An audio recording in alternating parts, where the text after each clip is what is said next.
right now we have Honorable Nazim Burke. Good morning. Welcome to Daybreak Grenada. Good morning, Mr. Burke. Good morning to all of your viewers this morning. I want to wish you a very God-blessed day.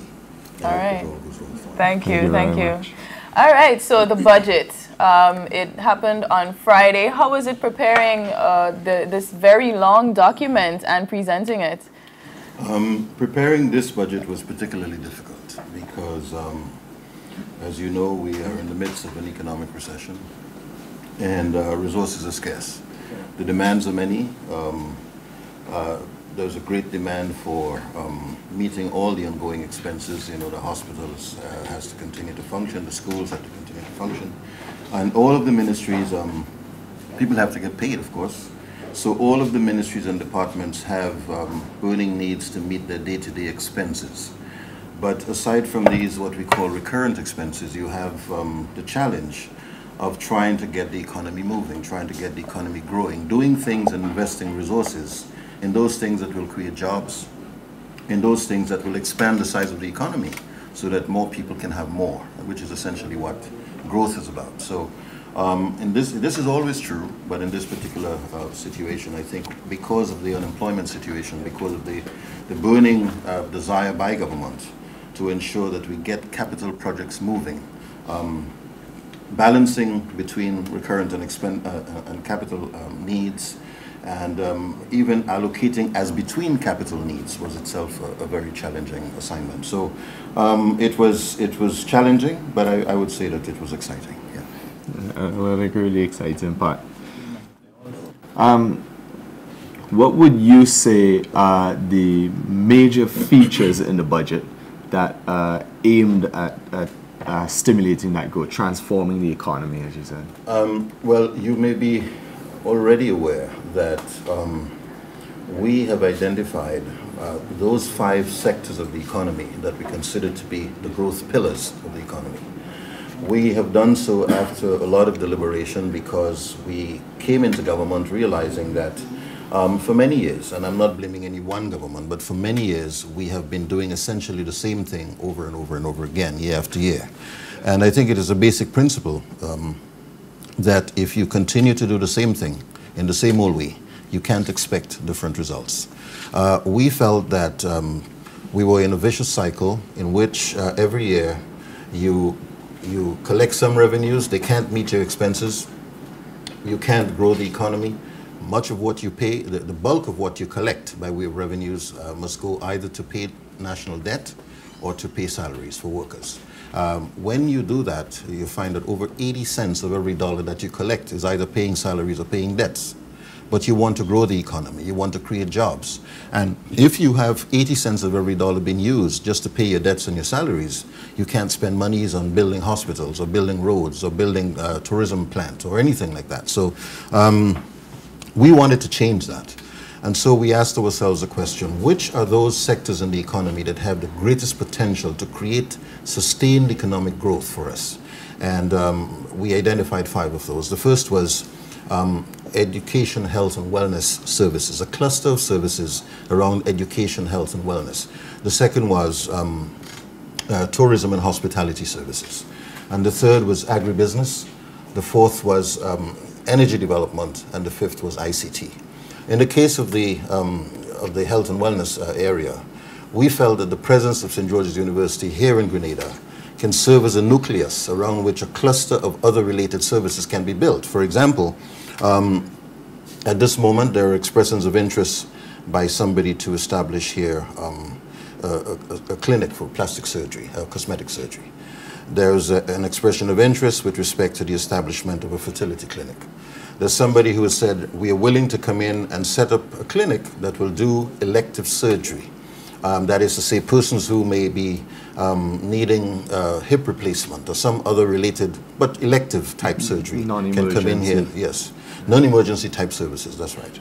And then you have other persons who have said, we would like to set up here a special rehab center for the celebrity types, you know, those who have money, those who are, you know, on drugs and alcohol, who want to come here and dry out, they can come in and find a really relaxing resort where they can be.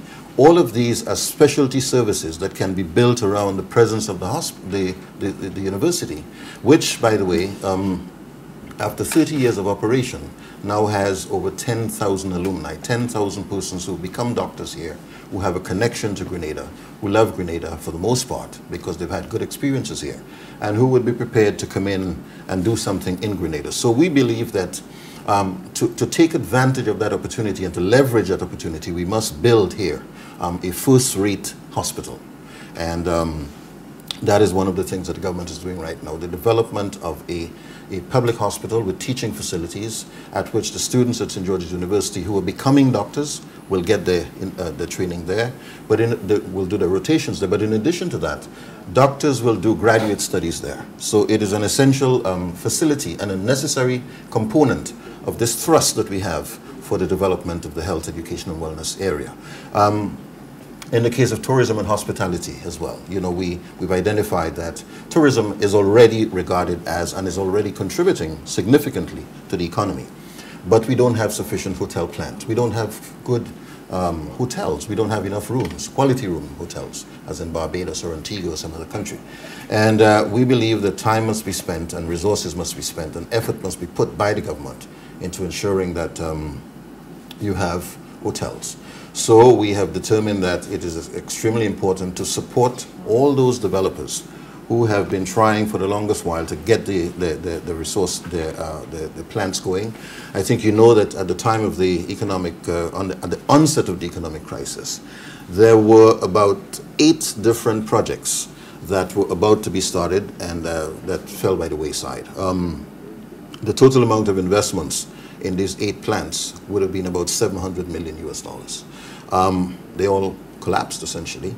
And the government has been working most assiduously, just trying to see how we can get these going. In that context, it was in that context, I should say, that we determined it was useful for us to, even if the developers could not find the monies themselves, that we should go out and try to raise resources. And it was in that context that we approached back in 2009, late 2009, we approached the China Exim Bank, asking them to please make monies available to assist us with that. So it was an application for $115 million US. And I want to say that there's some aspects of this that we cannot get into details at this particular point in time, because people will say, well, you know, you said you were going to build a hotel. What's the name of the hotel? When is it going to start, and so on. Frankly spoken, I could not tell you the name today, and I cannot tell you when it's going to start. Not that we are not very close to doing so, but for tactical considerations. It would be unsafe to make a statement before it's timely, yes? But I want to say that we feel confident today that a hotel will be built in the Hog Island, Mount Hartman area. This is not a hotel, but a resort that will include villas and other facilities that will have supporting it a marina, that will have supporting it as well a golf course. So the resources are very close by, and we feel confident that this will happen. So this is going to help considerably. And then, of course, we have to do more with the energy sector, because energy is the fuel for development, you know. And what has been happening is that Grenada is essentially relying on one basic fuel, namely oil, importing a tremendous amount. At the time when oil prices peaked in 2008, Grenada's import bill, fuel import bill, was 2.5 times its export earnings. This is how serious it is. At the same time, Grenada, as the rest of the Caribbean, sits on perhaps the largest, the most abundant reserve of energy anywhere in the world.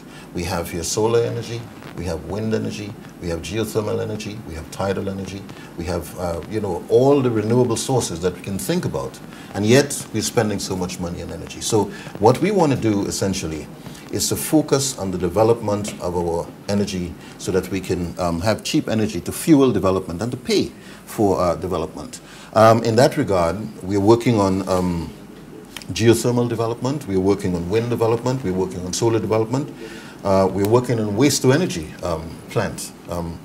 We are very, at this moment, we are receiving bids from different potential developers. Let me say that we received 14 bids, we've shortlisted 5 of them, And this is a plant that is probably going to cost about $40,000 to build. But at the same time, all of Grenada's waste, including all kinds of waste, just about all kinds of waste, let me say, will be used for that purpose, to turn it into energy. So energy, renewable energy, as well as exploring to the fullest our potential for oil and gas. Now, Grenada is 90 miles away from Trinidad. And the studies, the seismic work that has been done in and around Grenada in its territorial waters strongly suggest that Grenada may have commercially significant potential for hydrocarbon. And we are now in a very advanced stage of negotiations with Trinidad with respect to how we can cooperate. We signed a Maritime Boundary Delimitation Agreement in May of 2010. That agreement provided that the two countries will cooperate to see how they can explore and exploit opportunities in hydrocarbon. And at this moment, we are considering evaluating a draft proposal, a joint frame agreement, cooperation agreement, that has been presented to us by Trinidad. So that has been evaluated, and we expect that we'll be able to sign that in the not too distant future. So I'm saying to you that the key for us is to identify the opportunities that exist in these 5 sectors. Let me say in respect to ICT very quickly that a number of things are going on in ICT. The most exciting of which I believe for the time being is going to be that new Fit for Work program that we've just identified. The Center for Excellence and Innovation, which we've set up, the only one of its kind in the Caribbean, by the way. We've done so with the cooperation of the Government of India. That center the instructors are Indian persons who are trained, who are certified, and the certification that the students will get after the completion of the courses there will be what we call CDAC certification. That is to say, the Center for the Development of Advanced Computing. They offer, this is an Indian institute that offers certification. Once they get that certification, they can work online anywhere in the world, and this is something that we're quite excited about, because we believe that as many as 2,000 students can be trained in the next 2 years. Oh, okay. Sorry. Okay, well, wonderful initiatives, those 5 areas. And then, of course, there's some other areas you've looked quite specifically at, including manufacturing. Manufacturers that export often have trouble because they're unable to reclaim their VAT on sales. I know that there's been... This has been a sore point for the manufacturers. Yeah. They've been very concerned about it. And I should say that the Chamber of Commerce, working together with some private corporations, have recently done a study, or caused a study to be done, in which they look at the impact of the VAT on manufacturers. That study we've received, we've actually had some preliminary conversations with them. We want to study that a little closer, and we want to develop a new regime that will work for them and work for government. Of course, it's a balancing of interests. On the one side, the business wishes to have as much concessions and opportunities as possible so that they can minimize their costs, and they can grow, and they can expand, and they can realize greater profits. On the other side, the government must collect revenues in order to finance the business of the state, so that we are not there trying to make anybody's life miserable. We don't want to punish anybody. This is really a balancing of interests, and that's why for government it's about finding the right mix of policies, you know. That is what we try to do.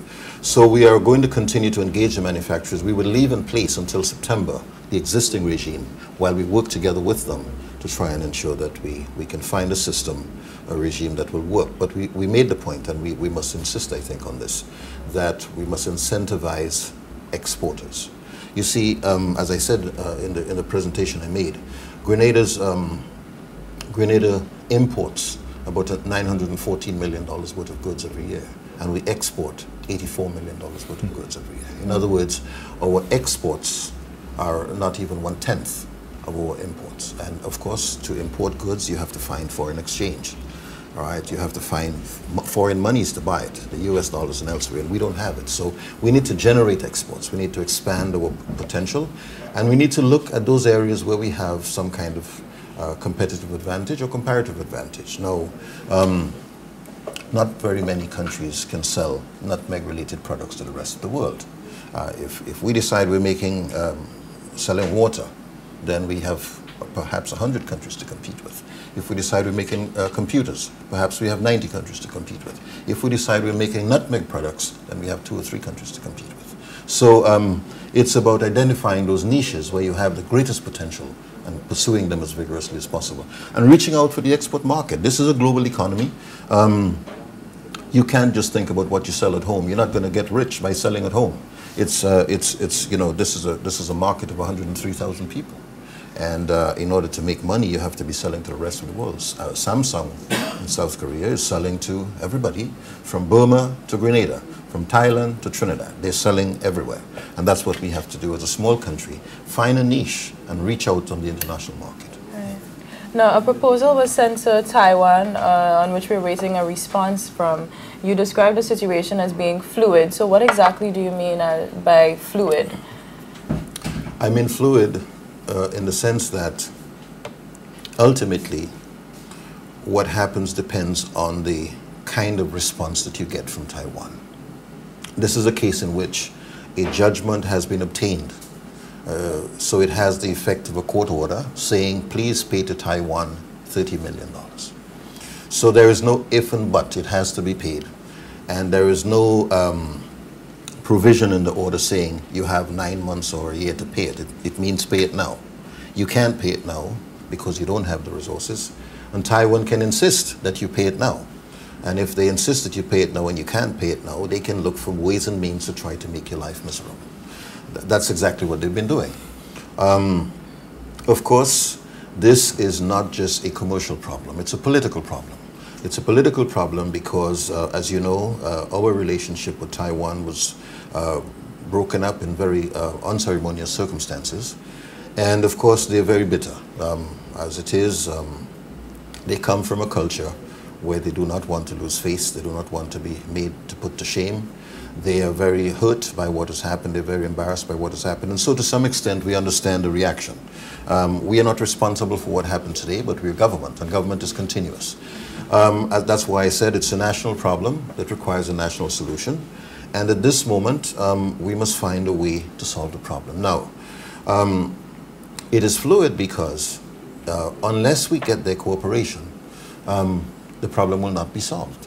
And, you know, we may say that we want to give you $10. They may say, no, we need $15. Or at minimum, we need $20 to start. So, in that context, the situation is uncertain, yes? They see this, as we appreciate it, they see this as an economic opportunity, if you like, to pursue a political vendetta. This is essentially what it is. They're hurt and they want to make us pay. So we have to continue the dialogue. This is not a time for blame. This is not a time for any kind of hostility or aggression or even anger on our part. We are frustrated by it, but we have to find a solution. Yeah. Right. Now we know that there's going to be the rebuttal today for the budget. What do you expect the opposition to present? Everything. Everything, okay. I expect that they will throw the kitchen sink at us, as they say. Okay. So we are not anticipating any one thing. I anticipate that there will be a very strong and vigorous response to the budget. They have a team of very good debaters. So this is a debate on issues of policy. So we expect that they will challenge what we've said, they will oppose what we said, and we will have an opportunity to rebut what they have said. So we take it in good spirit, and we look forward to the debate. Yeah. This year you used a lot of technology in your presentation, so we haven't really seen much of it in the past. Is that a trend that's going to be starting now? It should be. It should be. It should become a trend. We must, of course, the idea is to find the most effective way to communicate with the largest number of persons. And in this context, as you know, the saying is that a picture is worth 1,000 words. So we have to find ways to, in one shot, give an image which people can appreciate. And I think especially the young people, they would perhaps be more interested if we made an electronic presentation of some aspects. The day will come before very long, I anticipate, when you know, the Parliament will be fully IT ready, and using IT to the fullest. The members will make their presentations from their computers, And of course, the population will have an opportunity to watch and screen everything that's going on. So we hope it's the beginning of a trend that will blossom into something, into a norm, really. Yeah. Okay, nice. So overall, you find the budget very realistic, and how successful you think it's going to be? On the first part of your question, I leave it to those who are looking in and listening in and to tell me what they think. You can't be a spectator in a sport in which you're playing. Right. So, so I think time will tell us whether it's a realistic budget. How do we propose to go forward with it? We are confident that it's an implementable budget. It's a realistic budget, and we are confident that we can take the steps to succeed. We have begun to see a return to growth. You know, at this stage, as I said, we grew positively in the last quarter of 2010, and in all 4 quarters of 2011, we experienced positive economic growth. So we've begun something good, and what we want to do is keep it there with the help and participation of all of the society. That's why we've said that we've chosen the theme of consolidating the recovery and advancing the transformation agenda. Yeah. All right, nice. Well, thank you so much for joining us on Daybreak. Yes, Mark? wonderful having you here. Thank you very much. Right. Thank you very much again. We look forward to hearing the rebuttal today, and then of course your further rebuttal to that rebuttal. I wish you the best of luck. Thank you so much. Thank you.